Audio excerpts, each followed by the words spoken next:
And now it's Deborah Cobelt Live. Hi, everybody. Thank you so much for joining us today on Deborah Cobelt Live and also our Little Italy podcast.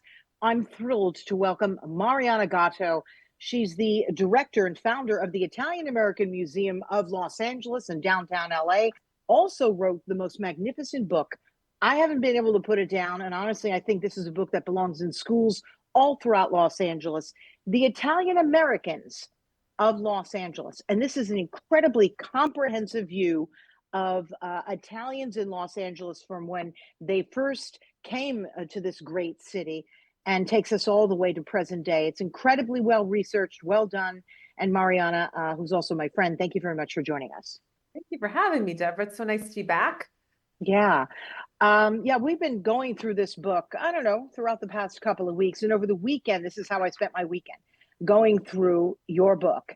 And from every page I turn, it's more interesting than the one before it, because I didn't even know half of our history here in Los Angeles. And I really hope that a lot of people get a lot out of this book, and not just here in LA and California, but also back east, because off camera, we were talking about how a lot of people back east don't even know the story of Italians in California and Los Angeles. They just know their own story, which is significant, you know, for those who came into New York, Philadelphia, New Jersey. But this is our story here in Los Angeles. I want to start by saying, you know, what motivated you to write this book, Marianna? Well, I would say there's two reasons primarily. The first is relatively simple. It hadn't been written. Italians began settling in Los Angeles, as you mentioned, 200 years ago. And they have, contributed tremendously. They've shaped the region in so many ways. But their history was largely absent, not only from local histories, like if you went and tried to, you found books about Los Angeles or Southern California, but they're also, the Italians of Los Angeles were absent from Italian American histories. And so what I was hoping to do was to really contribute to where there was some scholarship lacking. But the second part of the answer is a little bit more personal. I was born here in Los Angeles, and I've, spent my life here. And growing up, I never really understood how I fit as an Italian American in Los Angeles, how I fit into the Los Angeles mosaic, nor how I fit into Italian America as an Italian from Los Angeles, because again, like, we didn't exist, right? Right. I grew up before the information age. If you couldn't discover what the answer that you're looking for by asking somebody or going to a library and doing research, you kind of hit a wall.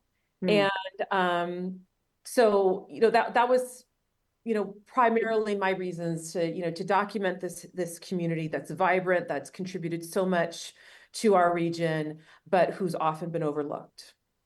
Because often history, is muddled as we're taught it, right? I didn't quite realize that when the first Italians came here, they came to Mexico. Can you describe the history? Yeah, so, Los Angeles is established as a colonial outpost of Spain in 1781. And Mexico later wins its independence from Spain in 1821.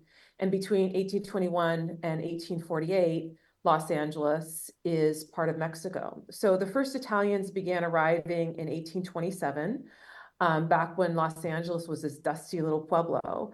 And interestingly enough, when Italians first arrived here, many of them, spoke Spanish, or, learned to speak Spanish before they learned English. That was the Wow. Franca of Los Angeles. And because, there's a lot of cultural similarities between Italians and Mexicans, a similar language, the Catholic religion, kind of like that Latin culture. Italians in their early days, they face less prejudice here in Los Angeles than in other parts of the country. And they're able to achieve upward mobility at an earlier time.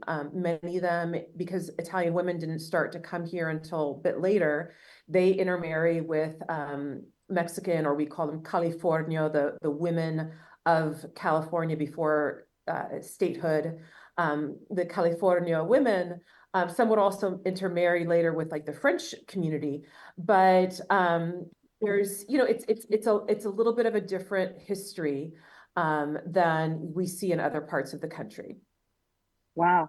So, what were some of the positions or jobs rather that the Italians first had when they came here? And also, where did they settle? I believe that there were like 5 or 6 regions, right, where the Italians settled everywhere from the very south down near the ports all the way up to the very northern part of Los Angeles County. So, where did they begin settling? And what types of jobs did they have? So the earliest, I mean, okay, so we could go back really early Sure. and Italians start coming to Los Angeles in 1827. Again, this is before California statehood. California doesn't become a state till 1850. And this is before the unification of Italy. Some of the earliest, if you want to call them Italians, actually came here as Jesuit missionaries. When we think of the Jesuits, the so-called Spanish missionaries, many of them were actually of Italian ancestry. So, as early as like the late 1600s, there's Italian Jesuits coming to, Southern California, Baja California. And it's actually a Jesuit missionary who plants the first vineyard in Baja California in 1883. It's an Italian, Jesuit missionary who establishes one of the first or the first permanent mission in Baja California. So kind of in the general region. But in terms of like, if we call like the permanent Italians to settle in Los Angeles beginning in the 1820s, most of them are drawn to the region because of agriculture. Right. So at that time, getting to Los Angeles was no easy task. There was not a railroad that connected Los Angeles with the rest of the country. There was not a Panama Canal.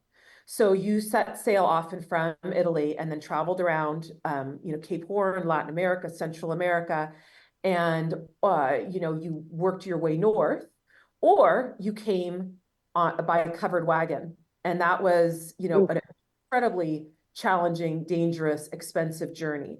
So to come here, you really needed to know what you were doing. It wasn't an accident. Many of them were drawn by the opportunities to ranch, to fish, to farm, to become winemakers. Interestingly enough, some Italians first settled in Northern California. They were drawn to Northern California during the gold rush. And then from there, they worked their way south. The name Domenico Ghirardelli might ring a bell for you, of course, like the famous Ghirardelli chocolate. He started out in gold country, met up with a friend of his from Genoa, where he was born, by the name of Ambrogio Vignolo. And, they made a little bit of money in gold country. They became merchants, owned a general store. And then Ghirardelli stayed in San Francisco in that area. And then Vignolo came down to Los Angeles, where he became a very prominent, owned a general store. So, in the early days, it was things like farming, fishing, agriculture, viticulture.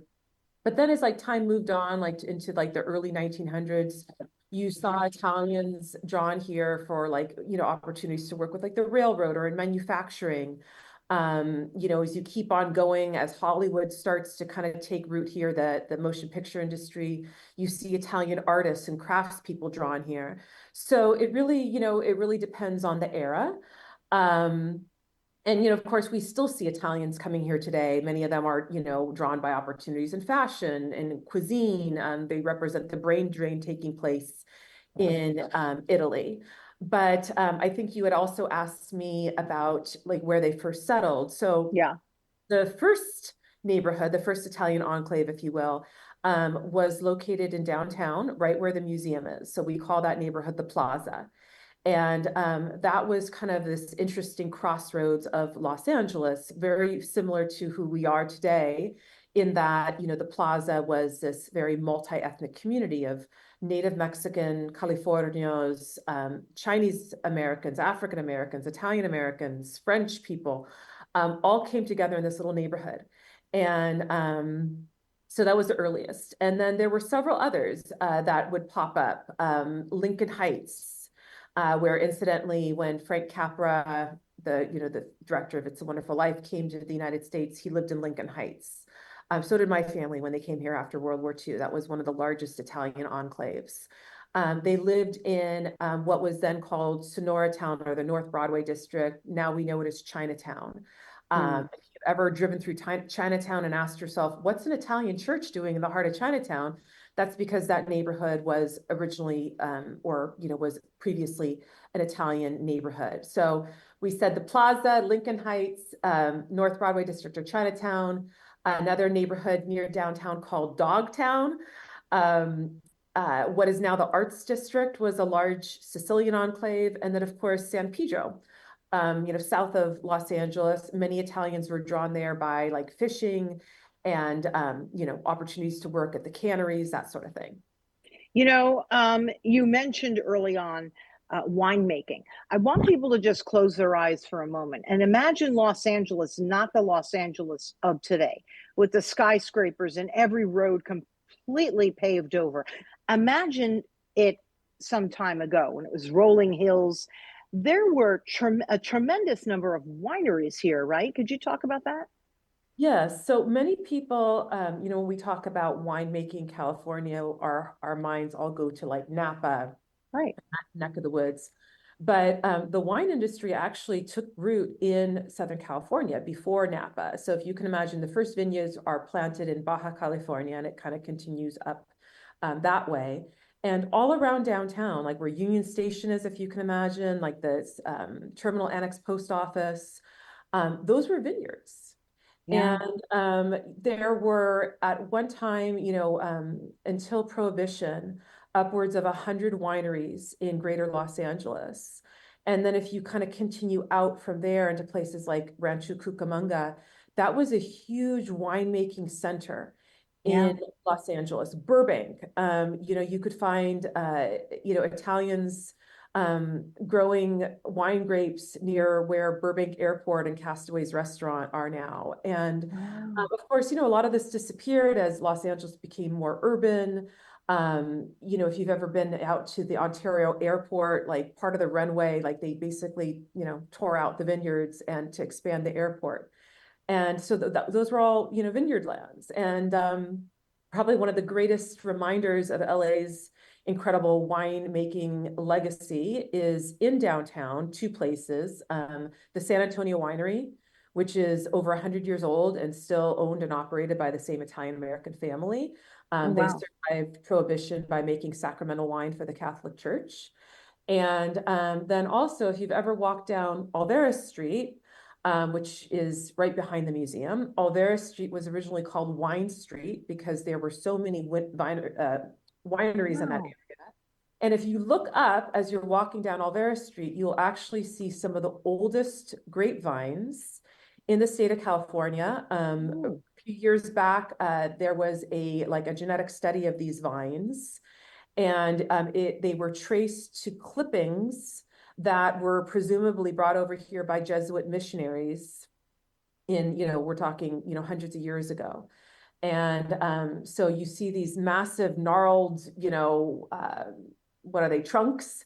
And depending on the time of year, you'll actually see grapes kind of hanging over you on Alvarez Street.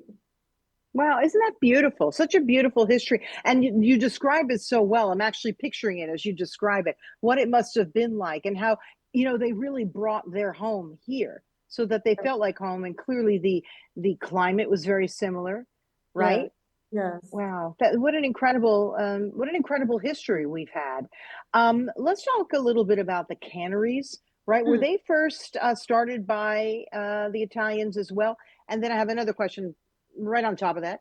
The woman's role in terms of the canneries and what women engaged in when they first came here. Yes. So some of the canneries were started by Italians, but many of the larger ones were like either, Dalmatian, French, Oh, Anglo. okay. But there were some that were, Italian operators, or at least one. And the canneries and the fishing industry, especially in places like San Pedro, were some of the largest employers Mm. Many women, their husbands were fishermen, and they went to work in the canneries. That was, just I've heard it described as this tremendous sight every morning of thousands of women leaving their homes and descending upon downtown to board buses to go to the canneries or walk into the canneries, and they would wear these white uniforms that resembled nurses' uniforms, and so these women were nicknamed tuna nurses. And yeah, and I've heard a number of Italian American families in the region describe kind of a similar scene, which was, these women would come home at the end of the day, having worked in the canneries, smelling like fish, and their kids or sometimes grandkids would say, Mom, Nonna, you smell like fish. And they would say, that's a smell of money. And, really, you think about in places like New York or New Jersey, your family coming from Southern Italy, and the adaptations that they had to make to adjust to the climate, to adjust to living in like these oftentimes very congested urban centers.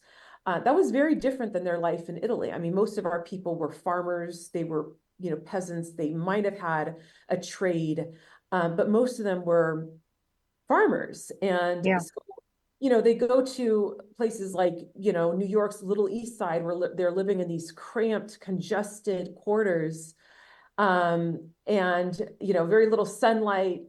If they're able to maybe grow a little tomato plant on, outside on a fire escape, they're lucky. In California, Italians often kind of were able to continue on with a similar lifestyle than that they had in Italy. And of course, we see how Italian immigrants uh, made California this agricultural giant, or they helped make California this agricultural giant by basically carrying on with a lot of the traditions from their homeland. And what a wealth, like what an abundanza they gave us. You think about some of the first folks to grow artichokes as a commercial crop were Italian Mm. immigrants in Half Moon Bay in Northern California. All the some of the non-fish, like when you say canneries, my mind goes to like fishing. Canneries that used to exist here in San Pedro, like Starkist. Mm. But in Northern California, and I know we're kind of focusing on Los Angeles, so I No, it's won't. fine. It's all part of our history.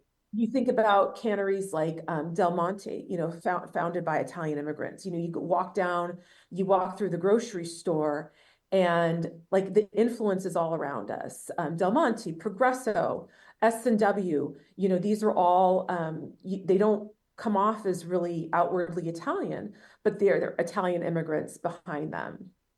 Wow, that's such an it's so exciting. Must have been an exciting but very draining time for we can look back at it as history and think about it as exciting, but the number of hours that they worked, the long, to build something from scratch, from virtually nothing, must have been incredibly challenging. I will say though, they had each other as a community. I often look around at our own communities now and we're so splintered, and people are often very unhappy because of that. And I think, what's missing is a community of people who are growing something together, and that's important, right?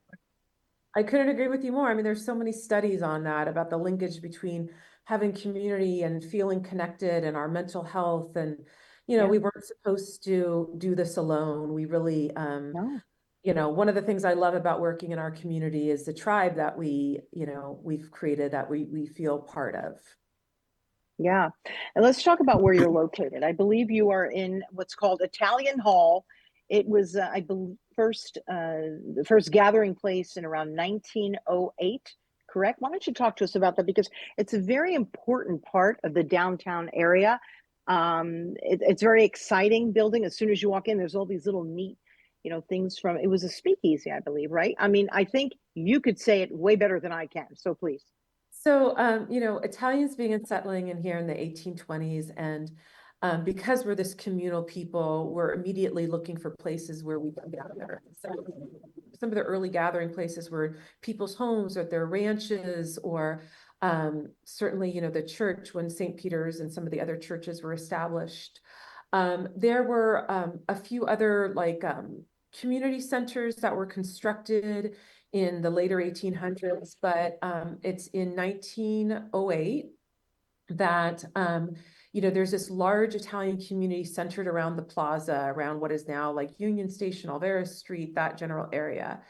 And a French woman by the name of Marie Hamel, her husband was a very prominent real estate developer in Los Angeles, and he had passed away, but she was, you know, kind of continued on and was a very astute businesswoman in her own right.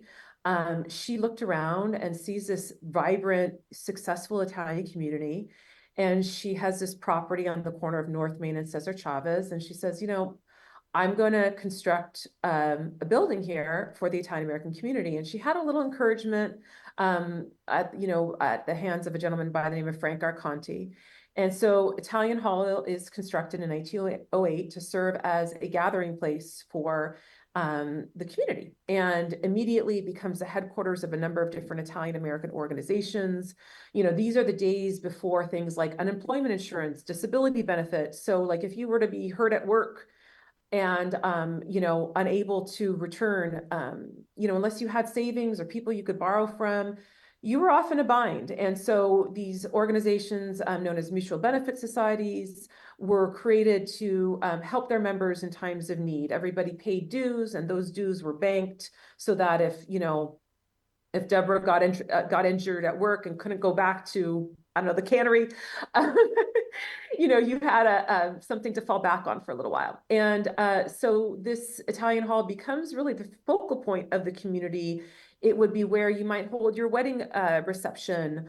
If you were a new immigrant to the city, you'd go there in search of work or in search of, you know, other people to kind of connect and network with. And so Italian Hall remains that place until into the 1940s, as the community starts to move on and as there's other community gathering places established. And fast forward to the 1950s, this is when a lot of historic downtown Los Angeles is being bulldozed in the name of progress.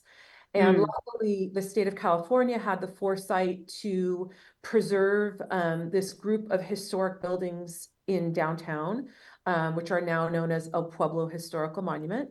And the Italian Hall is one of them. You know, as, you know, over a number of years, and that's a whole nother story, but over a period of years, the foundation behind the museum, raised some of the funds to renovate this building, which was severely dilapidated, had really languished after a number of years of, you know, lack of maintenance and that sort of thing, and establish the museum. And that's where the Italian American Museum of Los Angeles is located. So Italian Hall is on the National Register of Historic Places. We say that we're one of the oldest remaining buildings from what was LA's historic Italian enclave.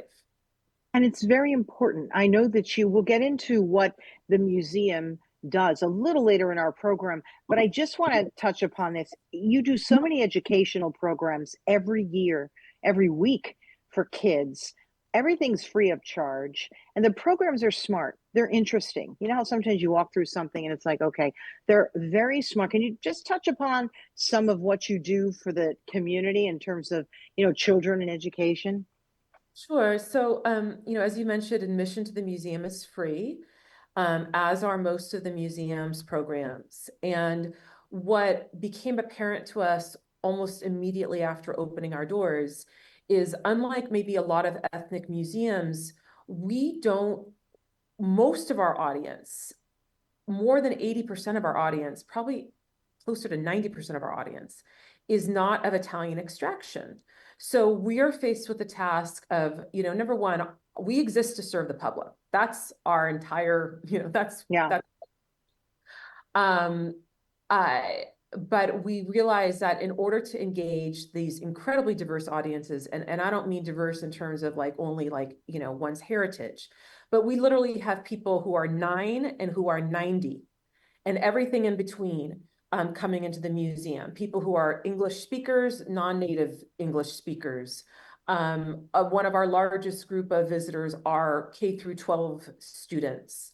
And so we're tasked with making, this information interesting, relevant.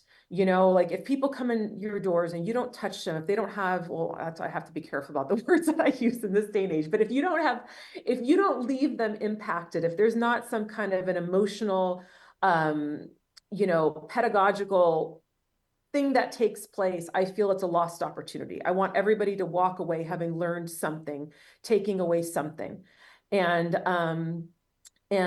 So that's what we do. We produce and present a variety of programming, everything from, arts and crafts for kids, original plays that we commission, concerts, lectures, film screenings.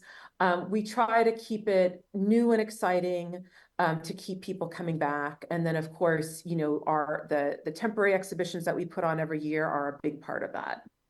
Yeah, you have a fantastic one right now. If you want to, since we're on the museum, if you want to just very quickly touch upon that. Sure. So our current temporary exhibition is called Creative Minds, and it's all about Italian American inventors and innovators. So it Oh, profiles about 100 people. Basically, it asks a question. Okay, so obviously Italy has this tremendous legacy of creativity, everything from oh yeah. musical instruments to the Vespa to you name it. And this exhibition kind of asks the question, are somehow Italians creative by birth? Is there something hereditary about it? Because many of the Italians who came to the United States did not have much formal education, yet they went on to do these incredible things and create, things that are part of our life every day that we often don't realize. And so, we examine that, and this exhibition continues on until early spring. So we hope you have a chance to come down and check it out. Again, it's very fun, and you'll walk away with a lot. You will. I mean, little things that a lot of people don't know. Mr. Peanut, um, Glow Pop. created So we by, have a whole section about food, but then there's also like science and mathematics. And one of my personal heroes, Dr. Gallo, who was the first to identify HIV as the cause of AIDS and help develop some of the early tests and treatments for what was such a huge part of my life growing up when I did. And I mean, the legacy of our community is tremendous. And just to be able to kind of examine that and walk away with a little better understanding about, the origin behind even just such like iconic parts of our childhood, like the radio flyer wagon, which was created, the little red wagon, created by an Italian immigrant in Chicago. yeah, a lot of people do, but a lot of people do not realize that Marconi, he created the radio. Everybody knows the Flintstones, but a lot of folks don't realize Hanna-Barbera, two Italians. I mean, that's just like a small glimpse into so much of this exhibit. You almost have to really go more than once. It's pretty terrific. It runs to the end of the year, right? Yes, until we're actually extending it a little bit. As you know, this has been kind of a challenging year for us in Los Angeles. So Yeah. we decided, to let people have a little longer to enjoy it as we gear up for our next exhibit. Yeah. What will that be? Are you allowed to tell us? So I can say, so it's the exhibition is titled Mangia, and it's about the evolution of Italian food in the United States. So basically, we trace the origins of Italian food, what became Italian American food, separate from Italian, from its origins as a cuisine or as foods that were consumed almost exclusively by Italians in their neighborhoods, to what became and is now one of the most popular ethnic cuisines in the nation. We think of pizza as American food.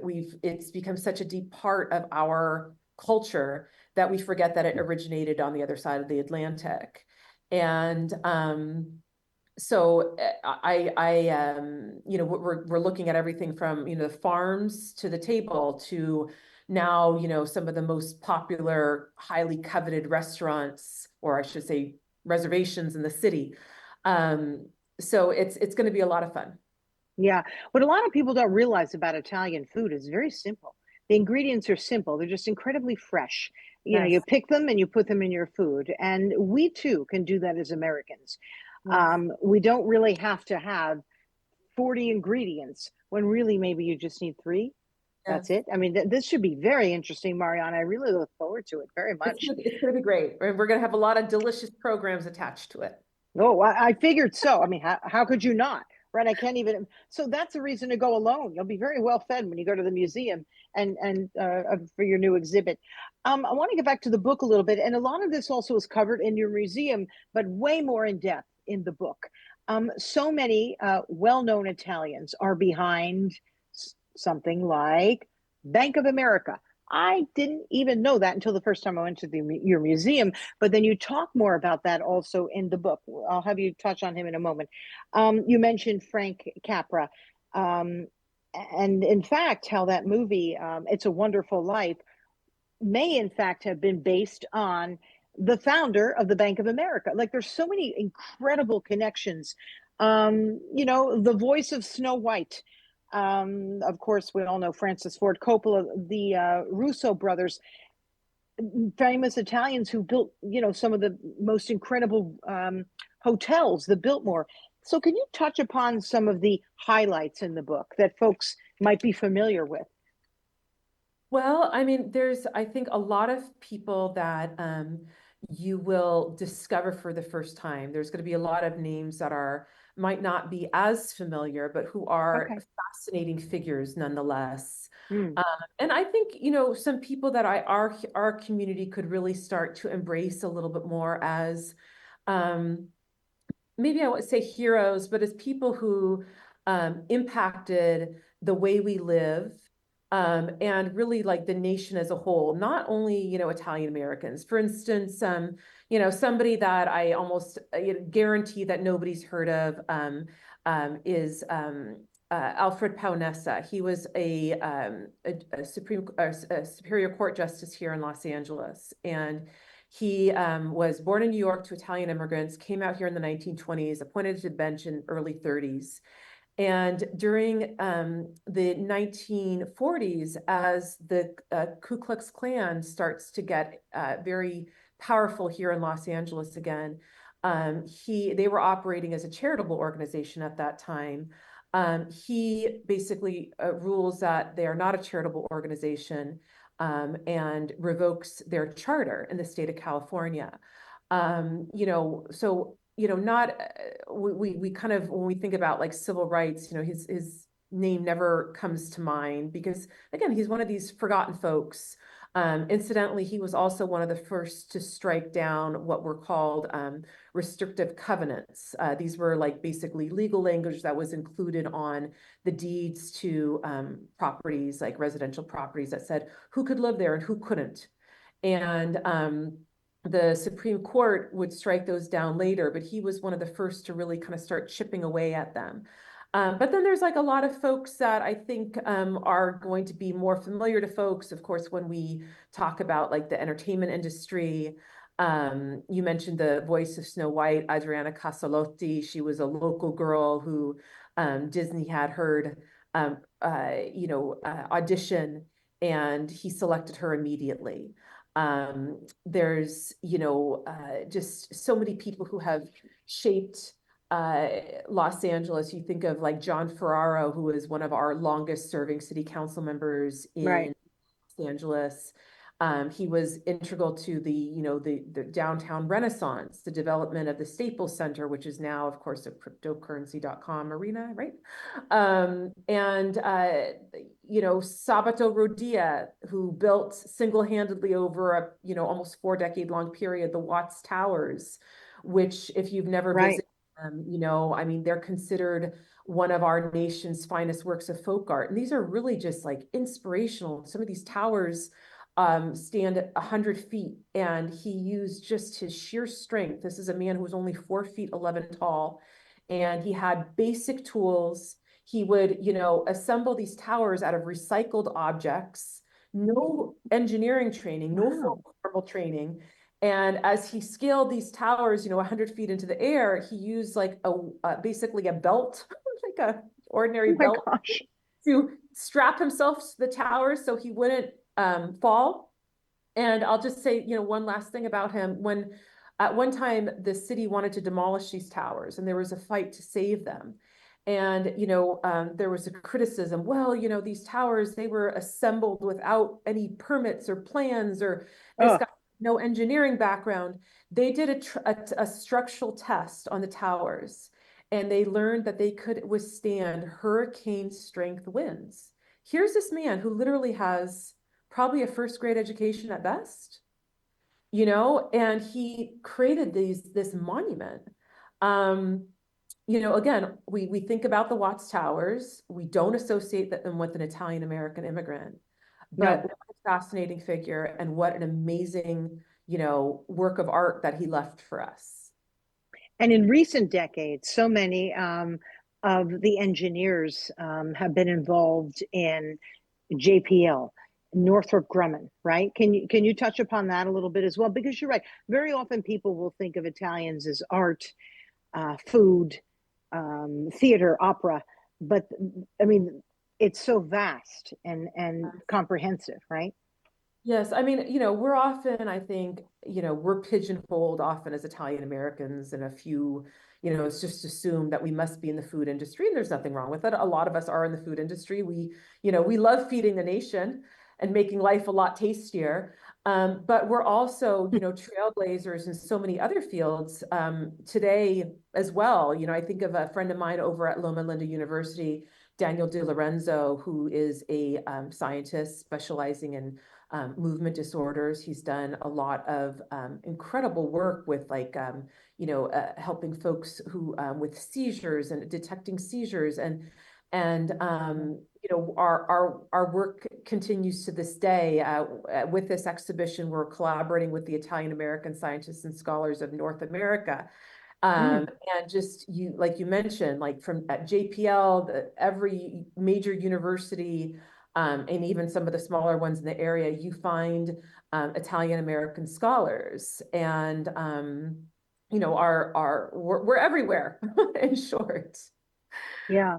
Yeah. What is your goal with the book? I mean, I really mean it. This should be something that we have in many of our, not just, lower schools. And by that, I mean, middle school, high school, but certainly even in our universities. I mean, I just think that would be terrific. But where do you see this book? Because it's not just informative. It's super interesting. My husband is full blown Polish and he can't get enough of this book, but he feels that way about your museum as well. He goes there and he's like, gosh, I had no idea. And I'd be like, told you, because I always tell him all these stories about our heritage. And I'm like, I told you. But this is, please tell me about, where you'd like to Well, see I this.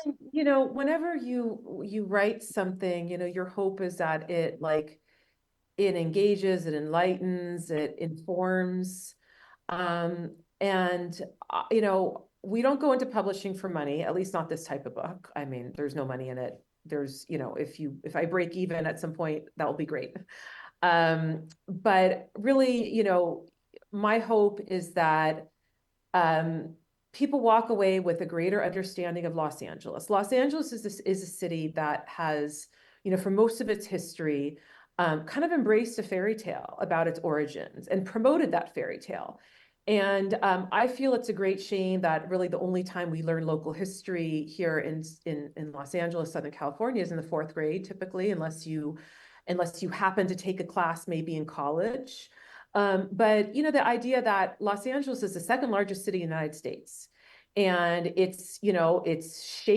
has shaped the world, but most people are ignorant of its origins, including many Angelenos themselves. And Yeah. so my hope was to kind of do what I could to address that. And then also, Italian Americans, especially in recent years, have often been lumped into a history that they were never part of. The history of race in the United States is often described in these very binary black and white terms, but there's a lot of gray area. And to learn about, kind of the history of race and ethnicity in the United States, there's so much that I think can enlighten and inform us during these times.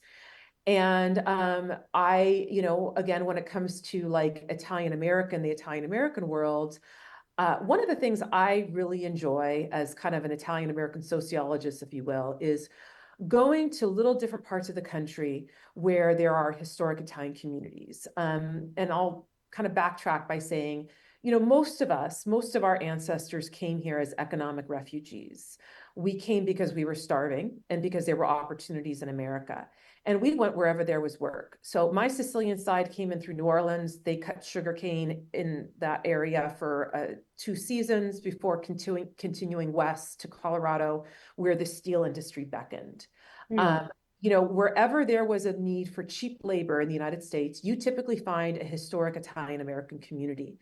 Yeah. And I love going to these places, places like Clarksburg, West Virginia. They have this fantastic Italian festival every year. I was in Omaha, Nebraska last year for the 100th anniversary of the Santa Lucia Festival. Oh, And, wow. I met the granddaughter of the founder of the festival, the foundress. And to see, these Italian American communities that are historic, that are still kind of connected to their traditions. I often describe Italian America as this big tent. And regardless of whether we live in Des Moines or in Denver or in Los Angeles or in Louisiana, there's a place for all of us under that tent. Yeah. And we're more inclusive in the way that we kind of project or describe Italian American history.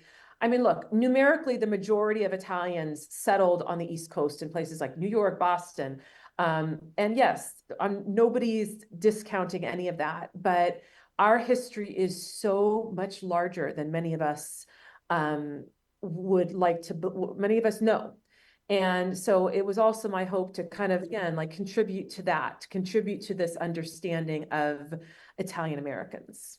Yeah. There's quite a few Italian Americans who also settled in the very northern part of California, like around Mount Shasta, and they were really big into the logging industry. I found that out because my son worked up there for the federal government at one point, and he said, "Mom, there's a lot of Italians up here," and there was a much older woman who wrote a book about that as Mhm. well, about the Italians and the law. So honestly, to your point, we're sort of everywhere. Yes. And we're part of the fabric of America. Just one small thing I wanted to ask you before I let you go is if you could elaborate a little more about St. Peter's Church Oh, here in yes. Los Angeles. It's such a magnificent place, a magnificent gathering place, and I know it's also close to your heart too. Yes. So, in the early 1900s, our bishop here in Los Angeles, Bishop Conity, was you saw the Italian American community growing. And like like the Catholic Church did in other parts of the country, they were often, kind of worried that if you don't serve this community in the way that they're used to celebrating, expressing their religious traditions, you often lose them. And at least that was the case here in Los Angeles. So Right. Bishop Conity orders the construction of 2 churches. One of them was Immaculate Conception, which has kind of been my obsession.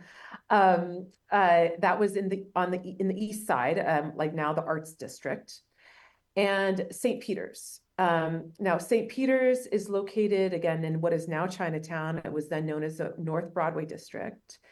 And the original St. Peter's was located on a former cemetery grounds. Actually, in the original church was a memorial chapel for a very wealthy Angelino.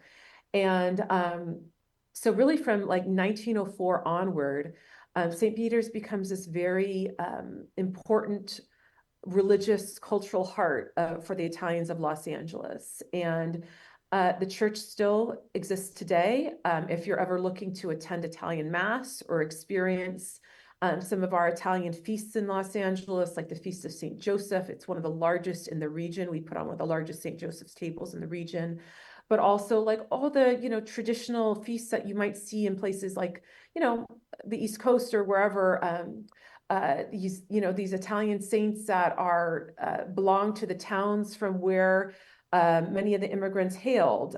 We have a large community from Puglia around the city of Bari in Los Angeles. So a lot of these Barese saints, San Trifone, Madonna della Stella, Madonna di Costantinopoli.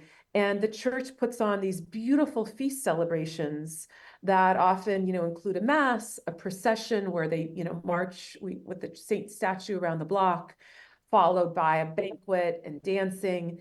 And so if you're looking to connect with the community, whether you're Italian or not, whether you're Catholic or not, St. Peter's welcome. Right.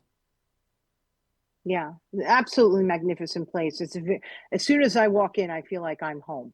So thank you for discussing that as well. And you said early on that you wanted to know more about yourself and you're in this entire landscape of Los Angeles.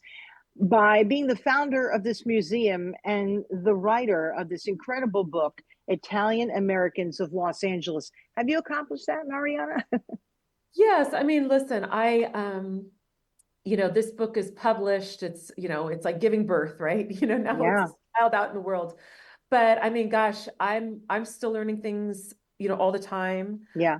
I look forward to the updated edition of the book. There's certain things that I would, will include and maybe subtract. And there's so much more, I think still, thank you for saying that it was well researched and, all that. I appreciate it. Oh, yeah. I know that there's more that can be included. And I think like I kind of unscrambled a little bit of the Rubik's Cube of, my own personal family story, how we ended up here. That was really one of the motivating questions, right? Why I'm here is, who are we? Who am I? How did we get here? And what is this part inside of me that is drawn to my heritage that I can't ignore? And, I think oftentimes our vocations present themselves to us when, as we're coming up, as we're developing. And, mine kind of stared me in the face. I didn't really understand it. I didn't understand how, I'd really be able to make it work. But 20 years later, here we are. Here we are. I'm grateful to that curious little kid, Marianna. So thank you. Thank you. Bless you. Very grateful. For all your support of the Italian American of Los Angeles and for, shining a spotlight on my book. It's very important to all of us, not just Italians or Italian Americans. And by the way, people, you can donate. So just go on the website of the museum. Yeah, you can find the website, you can find the book on the museum's website or on Amazon. And then my website is mariannagatto.com. Yeah, I'd love to have a reading at this part of town where I live. Invite some of our Italian friends. It would be great. I really am such a big fan of the book. I really am. Thank you. We should talk about that. And I believe for those watching this podcast in real time, you're appearing somewhere tonight. Can you tell us about that? Yes. So tonight I'll be at the Garibaldina Society, which is in Northeast LA, just north of downtown, kind of between downtown and Pasadena. Garibaldina Society is the oldest Italian American society in Los Angeles. It was originally founded in 1877, right at the plaza, and they met actually at the Italian Hall before their later clubhouses were built. So tonight, this event is free.